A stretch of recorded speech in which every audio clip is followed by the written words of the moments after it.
with President Trump now speaking in the Oval Office alongside the Vice President. Let's listen into this right now. This is going to launch a whole-of-government approach to rooting out the very serious problem of fraud in federally funded programs around the country. As an example, you've been seeing it, and seeing it pretty big in Minnesota, $19 billion. But that's only for one little aspect of the fraud. It's $19 billion, and California, as they say, is 10 times worse, and other states are 10. And this is not a Republican-Democrat thing. This is wherever it's taking place. It seems that it's usually in blue states. If it's in a red state, we're going there too. But it seems that it's heavily, heavily, heavily Democrat. And what they've done is so sad. When you look at the Minnesota scam, a lot of it has to do with Somalia. Nobody's calling out anybody, but a lot of it has to do, but it's Somalia and plenty of others. And I believe the governor is complicit. I believe Ilhan Omar is complicit. I believe that your attorney general is complicit. And if they are, you're going to hopefully find out about it, and you're going to have to do what you have to do. If we found half of the fraud that's taking place in this country, and I think you have a chance of doing that, we would have much more than a balanced budget. That's the kind of numbers you're talking about. The theft is incredible.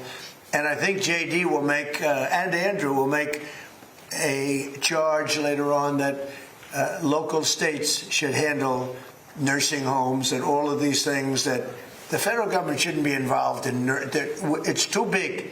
The federal government should handle military and a couple of other things. But when it comes to nursing homes, you saw where a young gentleman was going around and knocking on doors, and none of the nursing homes existed, none of the nurseries existed. The money that's being paid out, and the federal government pays for it. When you see all these people coming in illegally into our country, many criminals, many drug dealers, murders, 11,888 murders, and you look at California, and more come in, and yet they never had money, and yet they pay them. You know why they pay them? Because the federal government is charged with paying. We're not paying them anymore, and I said that. So these two really smart guys are going to be, I think it's going to, hopefully it's going to be JD's. This will not be like a Kamala, where she was put in charge of the border and she never went there, JD, right? You promise? I promise, sir. Remember, Kamala was put in charge. She was the border czar. She never went to the border. She never called any of the great Border Patrol. The Border Patrol testified. We never spoke to her in 4 years. And that was a disaster. But this is different. This is a different group of people. I think maybe before JD, I'll ask Stephen Miller to say a few words too, please. Thank you, Mr. President. Well, under President Trump's leadership, as we've seen, the illegal flow across the southern border was stopped completely. But what we found since President Trump came into office is that the Democrats have set up a system to funnel hundreds of billions and ultimately trillions of dollars to migrants that are in our country, oftentimes from places like Somalia. So as an example, ICE recently asked a group of illegal immigrants that were in detention whether or not they were receiving Medicaid. Half of them raised their hands and volunteered that they were on Medicaid. Just volunteered that. These aren't the ones who are hiding it, right? They also asked illegal aliens how they paid their medical bills, and they said that if they don't have Medicaid, they go to hospitals, they get free care there, and they bill it to the taxpayers. So they aren't paying for any of their own health care in this country. This is one example. And we've seen this over and over and over again. So under President Trump's leadership, and then of course with JD and the head of the FTC, Andrew Ferguson, we're going to see the first ever effort in American history to reclaim the ultimately trillions of dollars that were stolen from taxpayers. I believe, and I know President Trump believes, that when this theft is exposed, we will see that if all of it were stopped, it would be enough to balance the budget. The extraction of wealth from American taxpayers to people who don't belong here is the primary cause of the national debt, and this is the first ever effort to shut that down. Thank you, Mr. President. First ever. And everyone knows they've been cheating for years. It's the first ever. And it's got to be stopped. I mean, it's got to be stopped. Think of it, Somalia is a third world, maybe a fourth world nation. One of the worst, one of the most dangerous. They don't have anything. They don't have councils. They don't have government. They don't have police. They shoot each other all over the place. They come here and they steal $19 billion. That's crazy. And Ilhan Omar, I hope this is part of it, but she married her brother, supposedly. I mean, there's a lot of documentation. That means she's here illegally and she's a congresswoman. And I hope you're going to be looking at that, or somebody is, all right? Because she's one of the ringleaders here. She's bad news, really bad news. She's so bad for our country. Anyway, JD, please say a few words. Yes, sir. Well, thank you, Mr. President. This is a very important whole-of-government approach to tackle the fraud problem. And let me just tell one story. One of the things that even before this executive order was signed that we were able to stop under the president's leadership is we saw evidence that in Minneapolis there were Somalis, primarily illegal immigrants, who were defrauding a Medicaid program that was meant to go to autistic children. So they were taking children who were supposed to get benefits, and they were claiming that their kids were actually autistic even though they weren't. And what did this mean? This meant two things. Number one, you had a lot of people getting rich off of the fraud while American citizens got poorer. And the second thing that it meant is that you had autistic kids in Minneapolis, in suburban Minneapolis, who weren't getting benefits they needed because Somali fraudsters were literally stealing out of their pocket. It's got to stop. And unfortunately, that kind of fraud is one example of probably hundreds just within the state of Minneapolis, and then it's repeated and replayed all over the United States of America. When we first started talking about this problem, the president made it very clear he wanted us to take the fraud problem seriously because nobody had until he was president. We started to figure out one big hole that existed is that the agencies of the government weren't actually talking to each other. So Treasury would have evidence of financial fraud, but wasn't talking to the Department of Justice about it. Health and Human Services had evidence of Medicaid fraud, but wasn't talking to the Department of Treasury about it. So what this executive order does is force the entire apparatus of the federal government to do two things: stop the fraud on the American taxpayer and make sure that the benefits that ought by right go to American citizens and not to fraudsters. Andrew Ferguson will be the vice chair and is going to do a great job. If you're curious what's the difference between the vice chair and the vice chair is going to do all the work and I'm going to take all the credit. Andrew. Yeah, look, I mean, millions and millions of Americans pay into these programs every day, and they expect to get something out of it. And this fraud is just siphoning money that millions of Americans pay to fund their hospitals, to fund their daycare centers, into completely fake businesses. It isn't just unfair to all of us as taxpayers who pay for all this. It's particularly unfair to the Americans who need this the most and watch this money leave their hospital, leave their school system, and go out to fraud. And that is why this effort is so important. And I think we've just begun really looking at this, but I think that one of the things we're going to find is that in a lot of these agencies, the previous administration was pretty lax about existing anti-fraud controls, and we're going to expose that too.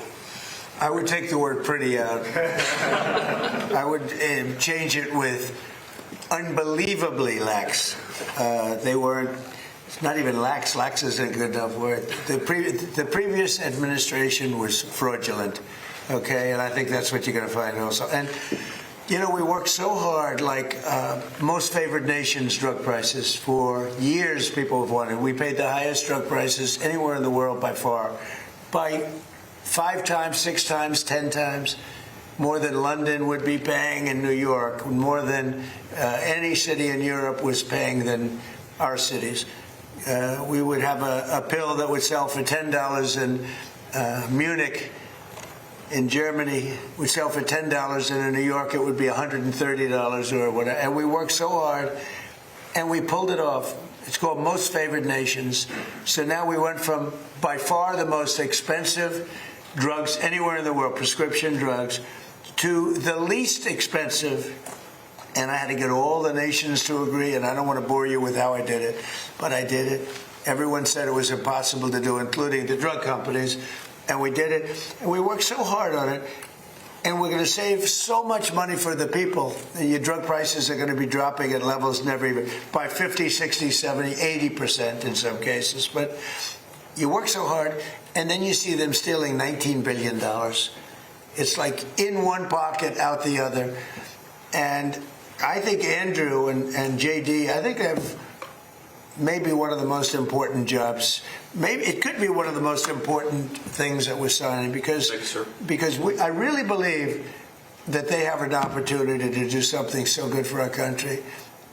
You know, people talk about balancing budgets. You can't balance a budget when people are stealing $19 billion and Nobody's ever heard of anything like it. We had, I guess, in the same state, you went autism, where 4 or 5 years ago, they spent $1 million, and now it's almost $400 million in just a few years. Well, autism didn't go up like that, and even the $1 million was probably a fraud, but it went from $1 million to almost $400 million in just a few years. These are crooked people. They basically said everybody in the state had autism. These are crooked, horrible people. And, you know, I was elected on with JD, Make America Great Again. That was it. And we can't have this stuff happening. Right. We have to be respected. And they left. So I'm going to sign this. We'll take some questions, but let me sign this first before I don't forget. Let's see. Before I decide not to, okay? Yes, sir. I don't forget not to, but maybe I'll decide not to. I would decide not to. If I didn't think they could do the job, I would decide not to. But that'll be a terrible thing. I think they're going to find numbers, Andrew, I think you're going to find numbers that are far higher than you even think. And you know, Andrew came to us. He said, sir, he's read the stories about Minnesota. We know California is many times worse, but Minnesota is terrible. They're all terrible. Those cities are terrible. New York is terrible. What's going on in Chicago, Illinois, with that slob of a governor is terrible. And the kind of money we're talking about is just country changing. It's country changing money. It's having a deficit to having a really profitable country where you can lower your taxes substantially for people.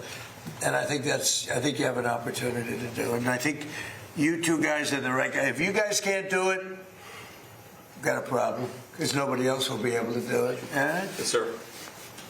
So I'll sign, and then we'll take some nice questions from our wonderful media.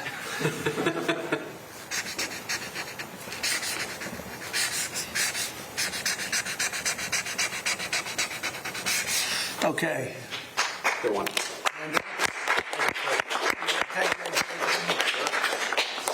Here you go. Very important. That's a big deal.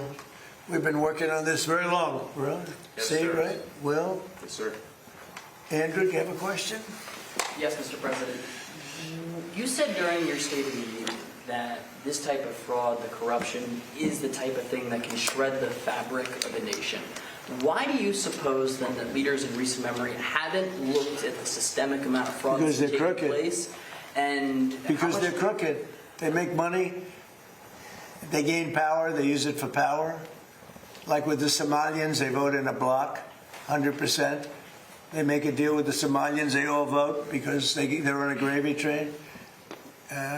It's money first, power second. A lot of people say power first now. It's money first, power second. Do you ever see where, like, Mercedes, people come over from Somalia, they have no money, and now they're buying Mercedes-Benz cars, okay?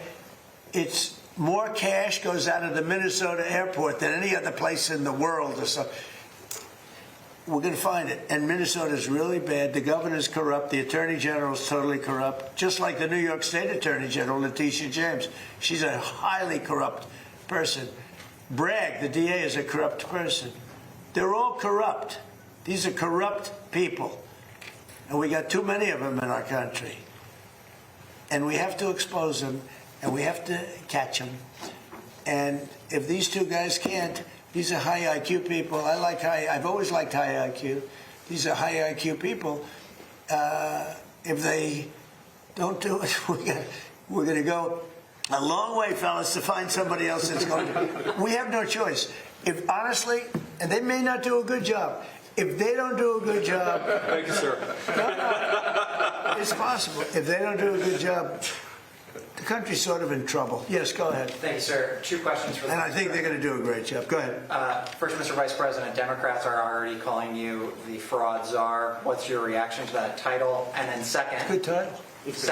given I like your it. past skepticism of foreign adventurism, are you completely on board with the current war in Iran? So I like fraud czar. It's certainly what we're going to do. And look, we have to do it. As the president said, this is a problem that has festered in this country for far too long, and far too few people have actually wanted to do anything about it. That's what makes this administration different, is that we actually tackle the problems the American people have been confronting. So I'm very happy about it. And look, I think that I know what you're trying to do, Phil. You're trying to drive a wedge between members of the administration, between me and the president. What the president said consistently, going back to 2015, and I agreed with him, is that Iran should not have a nuclear weapon. We have taken this military action under the president's leadership. I think all of us, whether you're a Democrat or Republican, should pray for its success and pray for the safety of our troops. That's the approach that I've taken. Make it as successful as possible. So there's no hesitation, given your past statements, with the current operation? What do you mean there's no hesitation with my past statements? Given your skepticism of foreign adventurism, you were a critic of the global war on terror previously.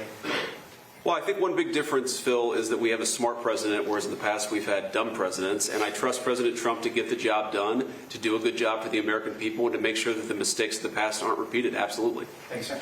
Look, JD's been great, but here's the simple thing, and I have, some people, I don't want wars. I want wars less than almost anybody. Peace through strength. But you know what? I've watched Iran for a long time. I've called them out 20 years ago when I was a civilian that liked watching the world. And they're violent, vicious people. The leadership, violent, vicious people. They killed 32,000 protesters over the last 3 weeks.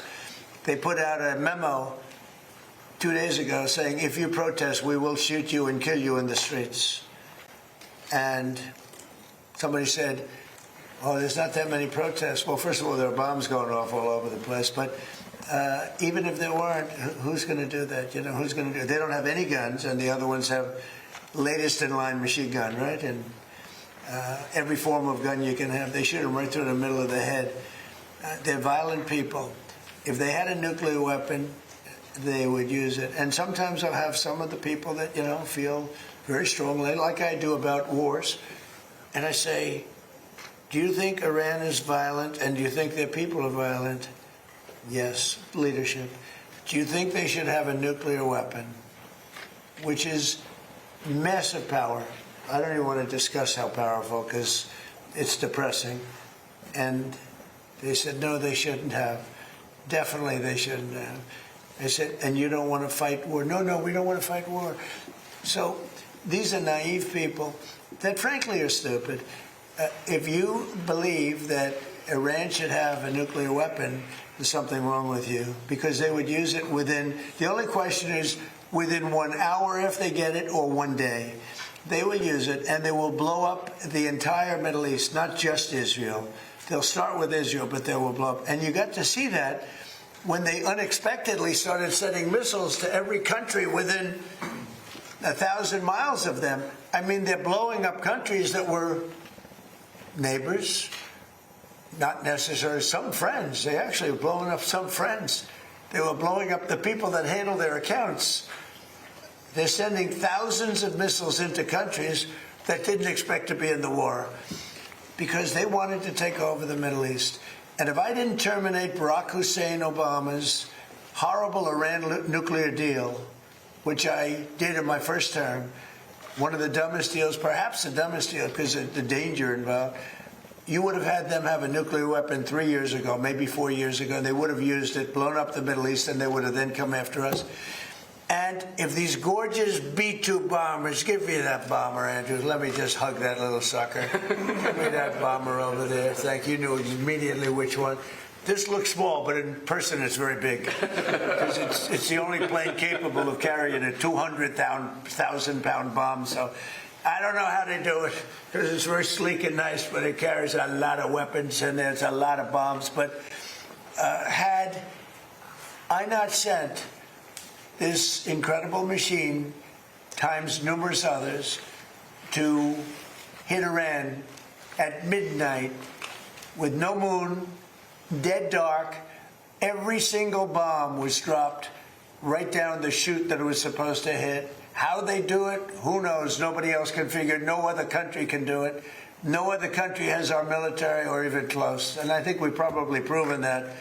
with Venezuela and now with because we have done a number in Iran. But if I didn't do that, if I didn't decimate, I call it their nuclear dust, they would have had a nuclear weapon within 1 month after that bombing took place, and they would have used it on first Israel and then the Middle East.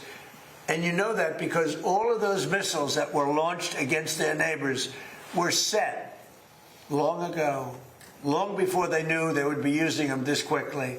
Had we not done this, you would have had a nuclear war that would have evolved into World War III. And more important, this is a war that there would have been nothing left.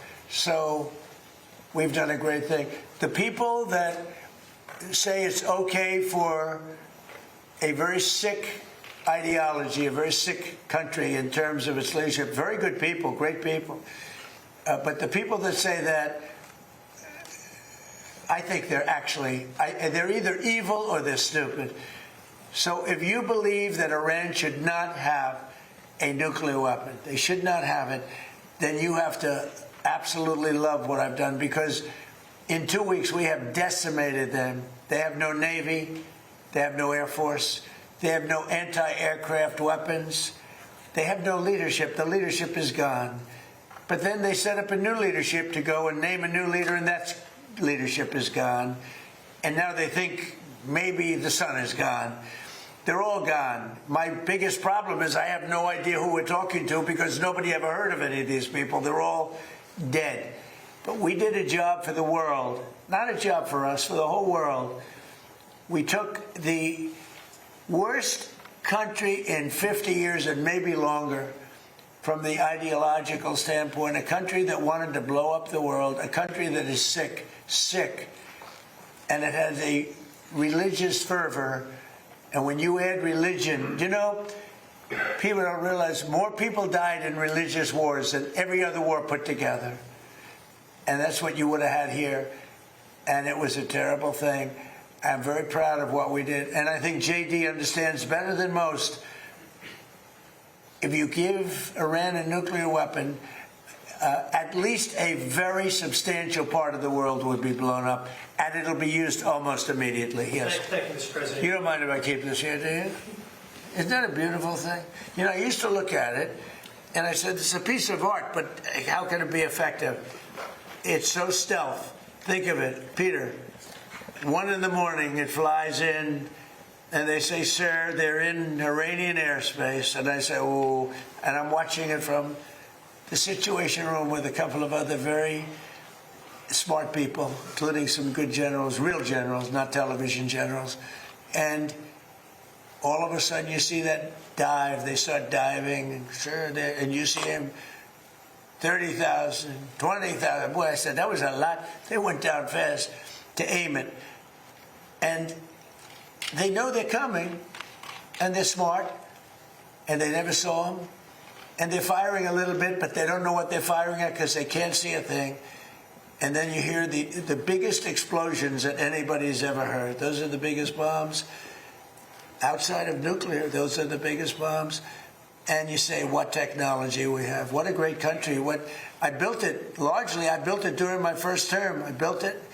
I didn't know I'd have to use it this much in my second term. But we had an incompetent president. We had an incompetent administration. And if that group of people, in any form, whether it's Kamala, him, it doesn't matter, would have had another 4 years, we would have had no country left. Yeah, please. Thank you, Mr. President. You say you're doing a job for the rest of the world. In your conversations with your counterparts, are they thanking you? What are their conversations like when you talk about this military conflict that's taking place in Iran? Well, they should be thanking me, because many of them get 90%. China, as an example, should be thanking us, but I don't expect to thank you, but they should be thanking us. Japan gets 95%, China 91%. Many of the countries, South Korea gets a tremendous percentage of their oil and therefore their energy from the Straits, or as they call it, the Strait. And they should be not only thanking us, they should be helping us. What does surprise me is that they're not eager to help. There are a couple. We'll be announcing some names soon. There are some that really were right up front. I would announce their name now, other than maybe they prefer it not being announced for whatever reason. I will say this: it's a lot easier to get people today than it was 2 weeks ago. 2 weeks ago, before we destroyed before we obliterated the country, before we took out, because they're down to about 8% of their missiles, they're down to a small portion of their drones, and we've demolished many of their factories where they make the missiles and the drones, and the rest are all following. Our military has been amazing. We hit Carg Island, took out every single thing in Carg Island except one thing. We left the pipes, because if we take out the pipes, it takes a long time to build them. And at some point, something is going to happen that's positive with respect to those pipes. But there are some countries that greatly disappointed me. And, I'm the one that got them to pay from 2% to 5% of GDP, NATO. And I get along great with those countries in NATO, but I always said, the problem with NATO is we'll always be there for them, but they'll never be there for us. And when I hear the UK, which we sort of considered the Rolls-Royce of allies, right? When you say they were the oldest and they were going to be there, and I say it would be really helpful if you'd send over a couple of ships, and if you have some minesweepers, which they do, it'd be very helpful. And the Prime Minister is a nice man. I think he's a very nice guy. He says, well, I'd like to ask my team. I said, you don't have to worry about a team. You don't have a team. You're the Prime Minister. You can make a decision. Well, I have to speak to my people. I said, you don't have to speak to anybody. So it's very disappointing. And then after we obliterated them and destroyed their military, the whole thing, and it became a much safer zone, he said, we're going to send over 2 aircraft carriers. I said, I don't want them anymore. I don't want them after we win. I want them before we start. I don't need your aircraft carriers after we've already won. So, those things are very disappointing. And you have to remember, we have 45,000 troops in Japan. We have 45,000 troops in South Korea. We have 45,000, 50,000 troops in Germany. We defend all these countries. And then, do you have any minesweepers? And they say, well, would it be possible for us not to get involved? I've been saying it for a long time. This is the greatest thing to come out of this. We spend trillions and trillions of dollars on NATO to defend other countries. And I always said, but if it ever comes time to defend us, they're not going to be there. Many of them would not be there. And we're going to have to start thinking more wisely in this country. Some have been very good. 1 or 2 have been great. I'll tell you who the great ones are at the right time. But there have been some that were right up there, Peter. They were right up there. They wanted to do it so much. Go ahead, Peter. Thank you. You were talking about Iran a couple times today and what they did after Epic Fury began. You said they hit Qatar, Saudi Arabia, UAE, Bahrain, Kuwait. Nobody expected that. We were shocked. Are you surprised that nobody briefed you ahead of time that might be their retaliation? Nobody, no. The greatest experts, nobody thought they were going to hit. They were, I wouldn't say friendly countries. They were like neutral. They lived with them for years. Peter, they were going to take over the Middle East. They were going to knock out Israel with their nuclear weapon. But after we knocked out their nuclear potential weapon, they started building missiles, thousands and thousands of missiles. And they were going to do it with missiles while they developed. These are sick people. While they developed nuclear, somehow they were going to start at a different site, because that site was, you saw the site, the mountain. They were going to go into a certain area, which we know exactly where it is, and they were going to do that. And it's incredible what we've done. I tell you, the job we've done. Do you know, if I didn't terminate Barack Hussein Obama's Iran nuclear deal, you would right now, well, Israel would be gone. It would be incinerated. And probably the Middle East likewise. And remember, they have all of those missiles. And I heard they were sending missiles to UAE. I said, that's strange. UAE is like the banker for Iran. They're like the banker. Qatar, their neighbors, they got along okay. Saudi Arabia. All of a sudden, Kuwait is getting hit. Bahrain is getting, all these countries are getting hit. There was no expert that would say that was going to happen. It's not a question of like, gee, should you have known? And if we did know, big deal. I mean, we have to do what we have to do. But we hit them so hard like nobody's ever been hit. We hit them very hard. And we've extinguished most of their missiles. We've extinguished most of their drones. We've extinguished most of the places where the missiles and the drones are built. We've fully extinguished 2 layers of leadership and probably a third, if you believe some stories. So we only have one thing, to have a little choke point, and they've used it very well for years, but it doesn't work. But I think this, if some of these countries that we've been good to for years, and maybe more important than that, some of these countries that get 90% and 95% of their energy from Hormuz, the Strait. Hormuz, a famous, wonderful, beautiful place, but you wouldn't want to be necessarily sailing a boat there right now. I would not. Okay, you know why?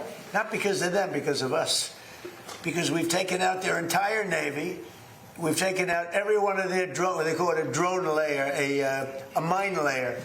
There's specific boats that are meant to put mines on. How would you like to have a nation that has 22 boats where their sole function, they're very different looking boats. You wouldn't want one for your family. They're not pretty. Their sole function is to lift a mine into the water and drop it a certain number of feet down. But they had 22 of them. We've taken out all of them. But you can probably drop them off on the boats. So we don't even know. By the way, we don't know that any mines have even been dropped. But the thought that they would scares people that have billion-dollar ships. Yeah, please. Thank you, President Trump. I'd like to ask the Vice President about his plans to go after possible fraud in California and New York. We know, of course, about Minnesota. And President Trump, first could I ask you, you said earlier today that the new Supreme Leader, Retaliation, you don't know if he's dead or alive. There are a couple interesting reports about him today. There's one report that he just narrowly escaped death in the first airstrikes by stepping out into his garden. There's another report that he may actually be gay despite leading a theocracy that hangs gay people. How do you determine what's true, and do you have an assessment of this? Well, so far nobody knows. If you look at his father, he used to give talks a lot, talking about death to America. He'd say death to America all the time. When they say death to America, you should believe them, because that's what they would have. If they had a nuclear weapon, they would have used it. But they never had the chance. I never gave them the chance to use it. And other presidents should have done. I spoke to one of the former presidents who I actually like. I actually speak to some. I do like some people. It'd be shocking. And he said, I wish I did what you did. Could have done it. Other presidents, somebody should have done it. 47 years this went on. They call Iran the bully of the Middle East. And you could have never had the Abraham Accords. You could never have had peace in the Middle East. Now you're going to have peace. You could never do it with the dark cloud of a nuclear Iran. But Iran is a shell of itself. It's no longer a bully. It's the one that gets bullied. It's a bully that got beat up. We beat the crap out of them. And they deserve that. When you see a soldier walking down the street without his arms, or being helped down the street because he's got no legs, or his face is blown to smithereens with no legs and no arms, those two, no legs, no arms, and a face that got racked. That was done by roadside bombs. That's the favorite weapon of Soleimani, who I killed in my first administration. General Soleimani. Had I not killed him, that was the beginning of their downfall, because had he not gone, it's possible that we would not be this far advanced in destroying Iran, because he was a really good general. He was a vicious, horrible man, but he was a brilliant general. And he was looking to knock out 5 of our military bases at one time. And the man that died with him was his counterpart in Iraq. And they were working together. And they got hit real hard. And if that didn't happen, we would have had a problem. But maybe more importantly than that, he was really the mastermind behind it. And they never found somebody to replace him in terms of the genius. I knocked him out. And that was a big step, knocking him out. But if we didn't get rid of the Obama deal, I terminated it against the wishes of my then Secretary of State. He was no Marco. against the wishes of a lot of people at the time. You remember that, Peter? A lot of people. Had I not terminated, remember that, Stephen? You remember? They were all going, no, dude, this is not, that deal was a disaster. That was a road to a nuclear weapon. They would have had it 3 years ago, and it would have been used, I would say, 2 to 3 years ago, and it would have been used in the Middle East. And by the way, after they were finished that, they were coming over here. They never got a chance to do it. I just want to ask you about something very interesting that you said twice today. That you talked to another former president about the Iran strikes. I did. Was it George W. Bush? No. Was it Bill Clinton? I don't want to say. I don't want to say. Because Barack Obama? a member of a party, they have Trump derangement syndrome, but it's somebody that happens to like me, and I like that person who's a smart person. But that person said, I wish I did it. Okay, but I don't want to get into who. Okay. I don't want to get him into trouble. Maybe, hey, I have a guess. you know what? Yeah, I think you probably know. You know, it's interesting. And maybe he'd be proud. And I could even ask him that. Would you like me to reveal your name to Peter at Fox? Well, at least you have high ratings. Your ratings are through the roof, Peter. Yeah, thank you for noticing. Congratulations. Can I ask you another question about the war? If Iran, as you say, totally obliterated, got the missiles, got the first 2 rounds of leadership, Air Force gone, Navy gone, can we wrap this war up this week? Yeah, sure. Okay. Will we? I don't think so, but it'll be soon. Won't be long. And we're going to have a much safer world when it's wrapped up. It'll be wrapped up soon. We're going to have a much safer world. I had an obligation to do this. I didn't want to, I call it an excursion. I didn't want to make this journey. We had the highest stock market in history. We had low gas prices. Everything was good. And I know exactly, I know what, you're going to do it, and people are going to raise the price of oil, and that's good. But I know that. But that's a very small thing compared to allowing them to have. You want to see a stock market go down? Start letting them hit you with nukes, okay? I think, I said it this morning, I think it's a very small price to pay. And frankly, I thought it was going to go down much more, if you want to know the truth. I assumed that it was going to go down much more, only because people don't understand to a large, it's a big chess game at a very high level. It's a very high level chess, the highest. And I'm dealing with very smart players. These are smart people. They don't get there. When you deal with some of these people, you're dealing with high level intellect, very high IQ people. These are not Jasmine Crockett and her group. These are smart people. These are really smart people, and violent people, and vicious people, and some very nice people. And some are very nice but violent. They turn violent. But you know what? If I didn't do what I did, we would have been hit. Number one, very important, was the termination of Obama's horrible deal, and number two, this beautiful plane hitting them 8 months ago, whatever it was, and taking out their nuclear capacity. That totally threw them for a loop. If they had that bomb at either time, 5 years ago or 7 months ago, if they had that bomb would have been used almost immediately. Mr. President, 2 questions on domestic policy, bringing it close to home. First of all, the Save America Act. What are you expecting this week when this vote takes place in the U.S. Senate? Will the Vice President's vote be? I think it's imperative that it gets done. I'm not sure it is. The Democrats have horrible policy. It's just incredible. But they stick together. It's the one thing they do. Their Supreme Court members stick together. Those appointed by a Democrat stick together. If Barack Hussein Obama appoints a member of the Supreme Court, that member never goes against him. And they're proud about it. They say, I don't give a damn if it's good or bad. That man appointed me, and I'm never going to let him down. I don't say that's right, wrong. I just say they stick together. Republicans go the opposite way. If Donald Trump appointed me, I'm going to show the world that I can be totally just, and I can be independent of Donald Trump. He's not controlling me. And I don't want to control them. I just want to have smart decisions. They gave us a decision on tariffs the other day that won't change tariffs. I can do it a different way. I always knew I could do it a different way. This was a little quicker, a little easier, a little better.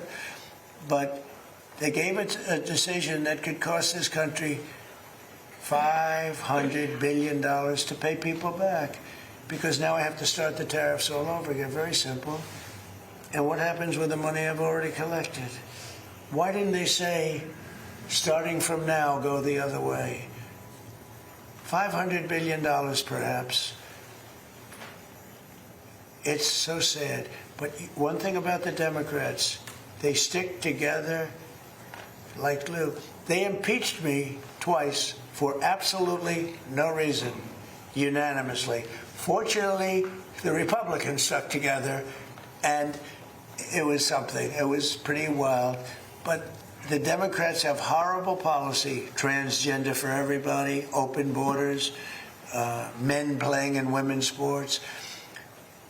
But the one thing they do have is they stick together, no matter how bad the policy. It's embarrassing to watch them try to defend it. And in a way, I say, as a Republican, in a way, I say, thank goodness they have bad policy, because you'd never beat them. We have something in there now, the Save America Act. Voter ID with a picture, right? That's a 99% issue. Even among Democrats, you know, Democrats poll at 89% on that. And then they have proof of citizenship. And then they have no mail-in ballots. No mail-in ballots. We have no mail-in. You go to California, they send out like 38 million ballots. Some Democrats got 7, 8 ballots.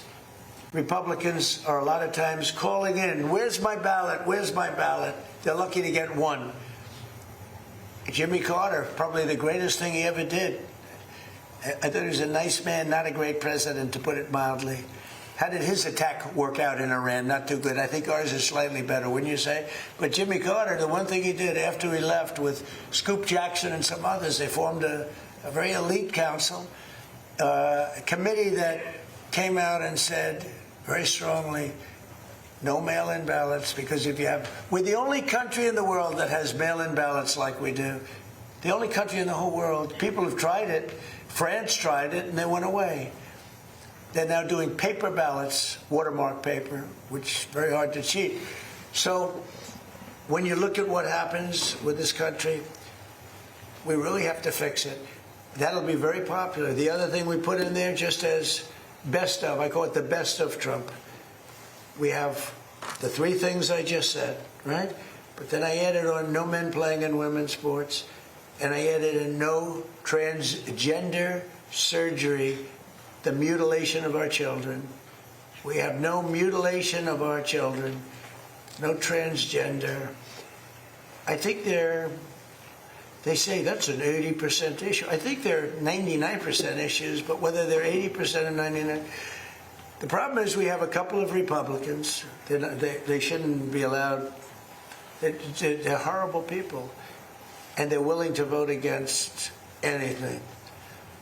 And we have all the Democrats will vote against it. So I think it hurts the Democrats to vote against it, because I'm going to instruct all the Republicans to say that so-and-so that they're running against voted against the saving of our children from transgender mutilation, right? That's pretty unpopular. They want men and women's sports. That's pretty unpopular. They want voter ID, but the Democrats don't. Everybody wants voter ID. Everybody wants proof of citizenship. And most people don't want mail-in voting because they know it's a fraud. Touches too many hands. I mean, the postman gets it, this one gets it, that one. So these are all issues that are in the 90s to 100. I would say some are virtually 100%. And the interesting thing is they're that way not only with the Republicans. I'm not talking about leadership. I'm talking about they're that way also, most importantly, with the people. The people of our country want voter ID. The people of our country want proof of citizenship. And that includes 88%, 89% of Democrats. And I think the Republicans, Eric Schmidt, Rick Scott, Tim Scott, I speak to so many of them. They all want it. I hope John Thune can get it across the line. He's trying. I mean, he told me this morning, I spoke to him, he's trying. I think it'll be a very, very bad thing for our country if they don't. We're just asking for basic things. Think of it. You can't have voter ID. Do you know in California, if you ask a person to show their identification, they have the right to put you in jail. If you're an official and you say, "May I please see your identification?" you're subject to going to jail. That's how crazy it's gotten. With a low IQ person, you know, because Gavin Newsom has admitted that he has learning disabilities.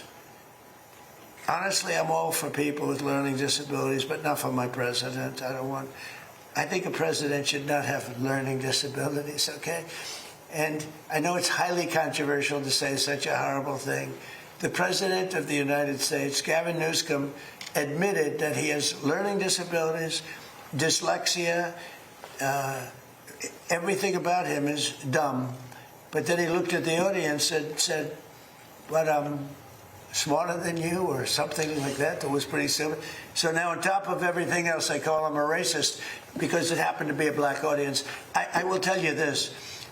I think it was the worst interview I've ever seen of any human being in my life, okay? Anybody else have any questions? On Iran, will it be necessary to use even a limited ground force to secure whatever nuclear material remains in Iran as part of that threat? No. And secondly, have you made a decision? You mean to go in and get it?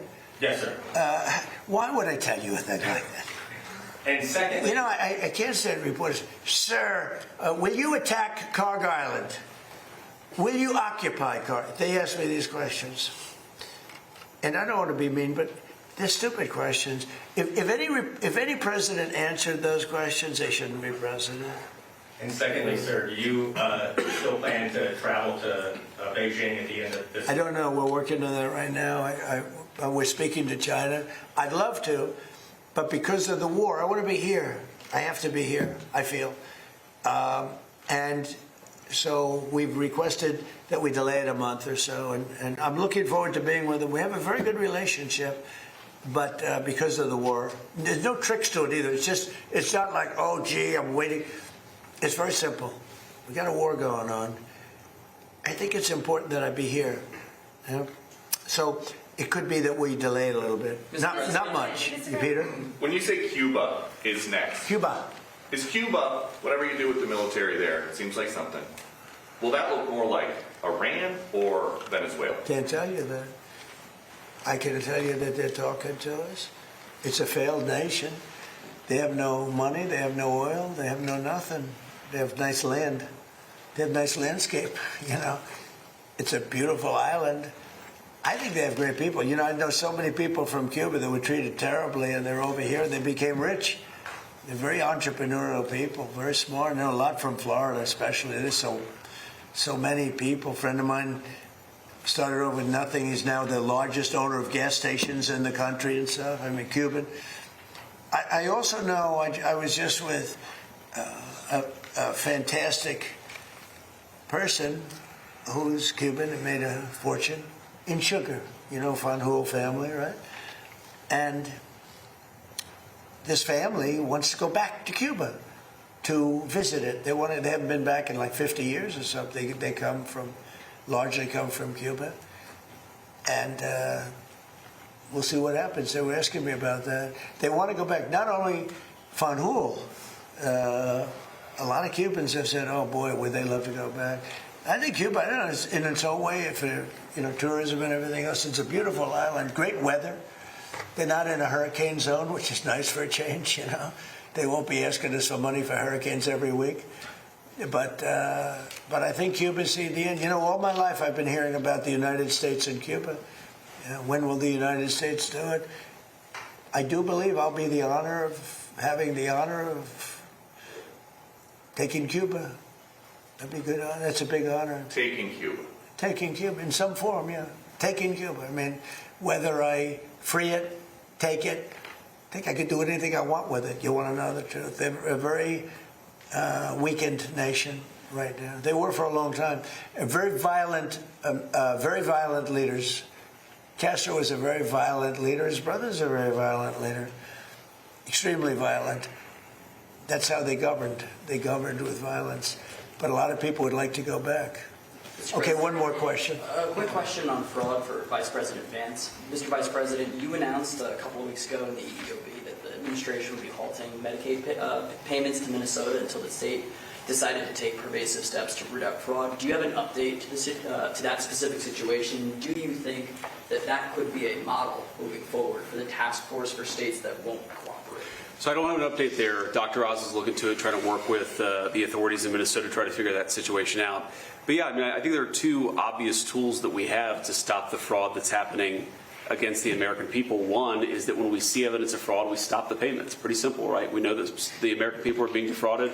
Let's try to stop the payments and ensure that whoever's making these payments is actually complying with some basic due diligence and making sure the payments are going to the right place. I think the second tool, of course, is we have, as the President mentioned, is we have law enforcement options. We know that some of this fraud is just bad. Some of it's criminal. We know that people are intentionally trying to defraud the American people. It's not just in Minnesota, it's all across the country. 99% is criminal. Yes, sir. So this is one of the reasons why DOJ is such an important part of this, is because we have to make sure that where we see criminal conduct, we actually prosecute it. And the President's talked about this a lot in the past. I don't need to repeat it, but it's worth noting that so many times when we find people engaged in really, really bad conduct, you know, the local judge or the local grand jury tries to stop it. One of the cool things about what we're doing is we're trying to take some innovative steps to ensure that when we find criminal fraud, we can actually prosecute it all the way to the end. Mr. President, She wanted one question. She's over here, and you guys are over there. Where's your main camera? Is it this one? Which one is the main camera? Okay, good. Nice center, good. Be sure to like and subscribe for all the Fox News latest on YouTube and catch full shows streaming now on Fox One.